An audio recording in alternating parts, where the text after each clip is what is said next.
And from the grace of Allah upon His worshippers is that He legislated for them various types of worship acts by which they draw closer to him, and one does not know by which of these he enters paradise. Ibn al-Qayyim, may Allah have mercy upon him, said, whoever's righteous and beloved deeds are diversified to him in this world, the categories of enjoyment in the hereafter will also be diversified for him, and they will increase for him according to the abundance of his deeds here. His reward will be increased by the diversity, joy and indulgence therein, according to his increase in deeds and their diversity in this world. Allah, who is perfect in every way, has assigned to each deed among the beloved and detested deeds its own unique consequence, reward, pleasure, and pain that is specific to it, unlike the consequence and reward of others.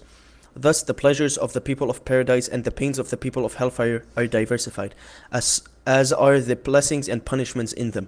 Therefore, the delight of one who strikes every pleasure ordained by Allah with a single arrow and takes from it his share is not the same like the delight of one who nurtures his arrow and share in a single type of pleasure. Nor is the pain of the one who incurs every detested act against Allah with its share and punishment the same like the pain of one who strikes with a single arrow in his disobediences. And a worshipper's rank rises with his Lord when his servitude to him increases. Shaykh al-Islam ibn Taymiyyah, may Allah have mercy upon him, said, the perfection of a creature lies in deploying his servitude to Allah, and the more the worshipper deploys his servitude, the more perfect he becomes, and his rank rises. When the author, may Allah have mercy upon him, clarified that it is obligatory to worship Allah alone, he mentioned some types of worship. He said, and the types and varieties of worship that Allah has commanded His worshippers are numerous. The author, may Allah have mercy upon him, mentioned 17 examples of these types by saying, such as Islam, faith, and ihsan. Faith here meaning iman. I don't know why only iman was translated. Okay, these three are the highest levels of religion and the most important types of worship. Therefore, the author began with them. In fact, Islam with its pillars such as prayer and fasting constitutes worship. Similarly, faith, iman, with its inward acts such as belief in Allah, His angels, His books, His messengers, ﷺ, the day of judgment, predestination of fate, good and evil of it, as well as fear, love, and hope, among others, and all matters of the heart, falls under worship. In fact, it is the highest and greatest types of worship. The level of Islam encompasses the widest circles of religion. Then comes the level of faith, iman, which is narrower than the circle of Islam. Finally comes the circle of ihsan, which is narrowest of those circles, and those who are within the circle of ihsan are fewer among the worshippers of Allah, and it is a noble and high rank that only those chosen by Allah attain. Shaykh al-Islam ibn Taymiyyah, may Allah have mercy upon him, said, the states of the hearts and their actions. Likewise, love for Allah and His Messenger, peace and blessings of Allah be upon him, fearing Allah, relying on Him, patience with His wisdoms, gratitude to Him, turning to Him in repentance, and sincerity in deeds for Him. These are things in which people differ in degree, and their true measure is known only to Allah, the most exalted and majestic. And among them, thus the types of worship that Allah has commanded again are supplication and sending our needs to Him.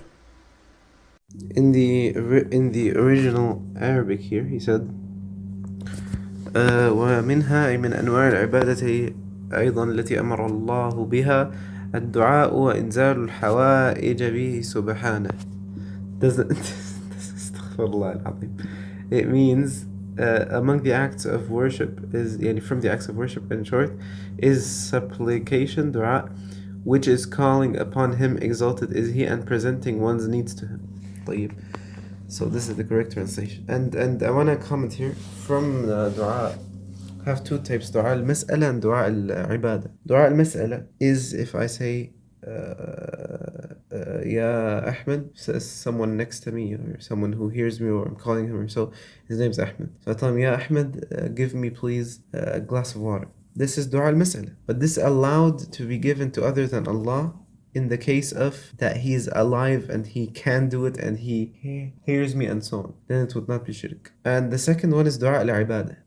And this of course is not allowed to be except for Allah subhanahu wa ta'ala. And this is basically every act of ibadah, including salah, zakah, siyam, hajj, صدقة, adhkar, and so on. So you are, when you do them, this is a way of asking Allah for reward, for accepting without even without verbally saying it. No. Supplication and sending our needs to Him, who is perfect in every way, and fear of Him, the most exalted and majestic, hope and wishing for what is from Allah, reliance and referral of matters to Him, desire for what is from Allah, reverence of Him, the most exalted and majestic, awe of Him, submission and humility of Him, turning in repentance to Allah and returning to Him, seeking assistance of Him, or from Him I think it's supposed to be, who is perfect in every way, seeking refuge in Allah from every evil, seeking help of Him.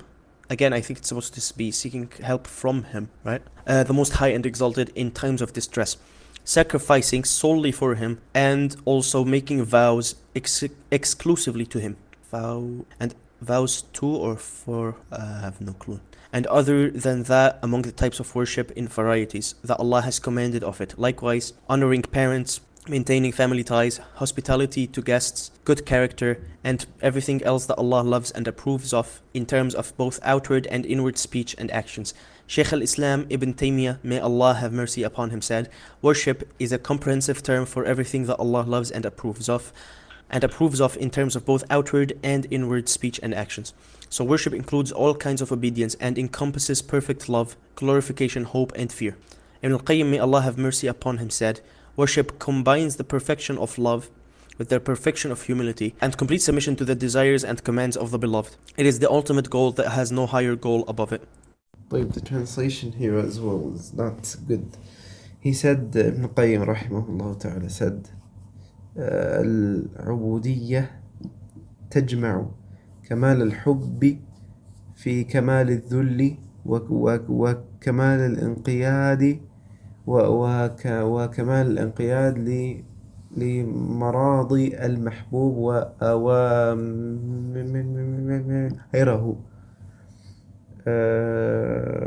فهي الغاية التي ليس فوقها غاية. He says العبادة combines the perfection of love and the perfection of humility.